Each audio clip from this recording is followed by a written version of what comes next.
Lord ప్రభువైన యేసు నామములో అందరికీ వందనములు. ఈ దినం దేవుని వాక్యం నుంచి మత్తయి సువార్త 28వ అధ్యాయం 50వ వచనం. యేసు మరలా బిగ్గరగా కేక వేసి ప్రాణం విడిచెను. 51 కూడా. అప్పుడు దేవాలయపు తెర పైనుండి క్రింది వరకు రెండుగా చినిగెను, భూమి వణికెను, బండలు బదలాయను. ప్రేమైన వాళ్ళారా, యేసు రక్తంతో విమోచింపబడిన మనము, ఆయన శిలువ కార్యాన్ని కళ్ళారా చూసిన మనము, ఈ ఒక మాట మన జీవితంలో ఎంతో జాగ్రత్త కలిగి భద్రపరచబడి ఉంచుకోవాల్సిన విషయం. ఏంటంటే యేసు ప్రభు శిలువ మీద 7 మాటలు పలికినాడు. 7 మాటలు పలికినప్పుడు ఈ మాట కూడా 4వ మాట పలికినాడు. ఆ తర్వాత ఆయన ప్రాణం విడిచిన తర్వాత ఏమని అంటున్నాడు? యేసు మరలా బిగ్గరగా కేక వేసి ప్రాణం విడిచాను. ప్రియమైన సహోదరుడా, నా పాపము అంటే ఎవరు వాళ్ళకే వ్యక్తిగతంగా నా పాపము పోవడానికి యేసు ప్రభు కేక వేసి ప్రాణం విడిచినాడు. అంత ఘోరంగా హింసింపబడ్డాడు. అయితే ఆయన ప్రాణం విడిచిన తర్వాత ఒక అద్భుతం జరిగింది. ఏం అద్భుతం జరిగిందంటే, అప్పుడు దేవాలయ తెర పైనుండి క్రిందికి రెండుగా చినిగెను అని ఉంది. ఈ మాట మనం బాగా ధ్యానం చేద్దాం. ఏమంటే పైనుండి కిందికి చినిగింది తెర. ఆ తెర గురించి చాలా విషయాలు ఉన్నాయి, మనకు అంత అర్థం కాదు. పైనుండి చినిగింది అంటే ఆ తెర దాదాపు మందంగా ఉండే తెర, నేయబడిన తెర అని ఉంది. అది ఎంతో క్రయంతో నేసే తెర. దాని గురించి వేరేలు చెప్తే ఎంత చింపినా చినగదంటది. 2 ఏనుగులు అటు ఇటు కట్టి లాగితే చినగడానికి కష్టమైన తెరనంట. అంత లావు, అంత మందంగా ఉంటుందంట. ఆ తెర పైనుండి చినిగింది. ఈ 2 విషయాలు గమనించాలి.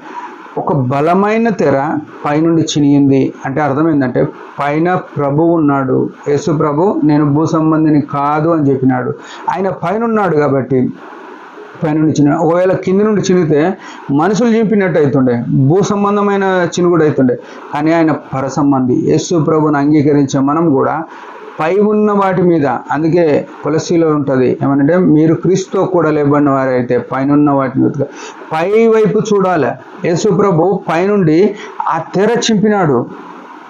ఆ తెర చినగడం ఏం చూపిస్తుందంటే పైనున్నాడు దేవుడు అని చూపిస్తుంది. రెండోది, ఆ గట్టి తెర, ఆ బలమైన తెర చినిగిందంటే మానవులకు అసాధ్యము అది ఆయన చేయగలడు అని గుర్తుపెట్టుకోవాలి మనం.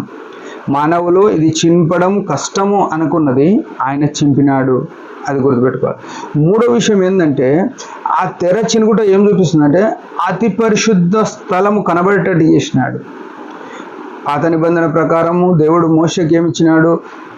మందసము ఏర్పాటు చేయమన్నప్పుడు ఆవరణము, పరిశుద్ధ స్థలము, అతి పరిశుద్ధ స్థలం. ఆవరణంలో ప్రజలు ఉండాలి.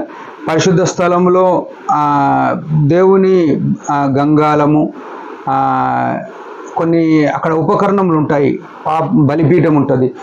మన పాపములు కడుక్కొని బలి అర్పించాలి. ఆ తర్వాత ఆ రక్తమును అతి పరిశుద్ధ స్థలంలోనికి సంవత్సరానికి ఒకసారి ప్రధాన యాజకుడు తీసుకుపోయే ఈ పద్ధతిని యేసు ప్రభు తీసివేస్తూ వచ్చినాడు. యేసు ప్రభు దగ్గరికి మధ్యవర్తులు ఎవరు లేరు ఇప్పుడు. ఇది గుర్తుపెట్టుకోవాలి. యాజకులు, సేవకులు, బోధకులు మీకోసం మేము ఏదో చేస్తామనడానికి ఎవ్వరికి అవసరం లేదు. మనుషునికి దేవుడు స్పష్టంగా కనబడేటట్టుగా, లేకుంటే ఈజీగా అందుబాటులోనికి యేసు ప్రభు వచ్చినాడు. ఎంత అద్భుతమైన సంగతి కదా. ఆయన మనకు ఈజీగా దొరికేటట్టు అయినాడు. ఆ తెర చినుగుటాన్ని బట్టి నేరుగా జనులమైన మనము, ప్రజలమైన మనము, పాపులమైన మనము వెళ్ళిపోయి ఆయనను ఆరాధించవచ్చు, ఆయనకు ప్రార్థన చేయొచ్చు. 2 విషయాలు. ఈ ఉదయకాలము మన ప్రార్థన దేవుని దగ్గర తీసుకుపోవడానికి ఏ మధ్యవర్తి అవసరం లేదు. మన ఆరాధన దేవుని దగ్గర తీసుకుపోవడానికి ఏ మధ్యవర్తి, ఆయన ప్రాణం పోతే వచ్చింది. ఈనాడు చాలామంది దేవుని మందిరంలో స్టేజ్ మీదకి వెళ్ళి, పుల్పీట్ మీదకి వెళ్ళి సొంత ఎజెండాతో బోధిస్తుంటారు, సొంత ఆలోచనతో మాటలు పలుకుతుంటారు. ఒక మనిషిని దృష్టిలో పెట్టుకొని బోధ చేస్తారు. అది చేయొద్దు. ఎందుకంటే ఆ స్థలము దేవుడు ఇచ్చింది, దేవుని మహిమ కొరకు ఇచ్చింది. ఆడ నిలబడే ముందు మన ప్రవర్తన జాగ్రత్తగా ఉండి కేవలం ప్రభు మహిమ కొరకే ఉండాలి. ఆ స్థలంలో కొందరు గడ్డాలు పెట్టుకొని, కొందరు ఎంటికలు పెంచుకొని అట్లా అవమానకరంగా ఆ స్థలాన్ని చూస్తున్నారు. ప్రియమైన సహోదరుడు, సహోదరి, ఆ స్థలానికి పోవడానికి యేసు ప్రభు ప్రాణం పోవాల్సి వచ్చింది. అది గుర్తుపెట్టుకొని మనం ఆరాధన చేద్దాం, ప్రార్థన చేద్దాం. దేవుడి మాట దించిన ఒక చిన్న ప్రార్థన. పరమ తండ్రి యేసుప్రభు నామములో వందనాలు. ఉదయకాలం ఇచ్చిన ఆశను బట్టి స్తోత్రములు. నీ ప్రాణ విమోచనము మాకెంతో గొప్పదిగా చేసినారు. నీ ప్రాణం విడుచుట ద్వారా మాకు నీ యొక్క సన్నిధి దొరికింది.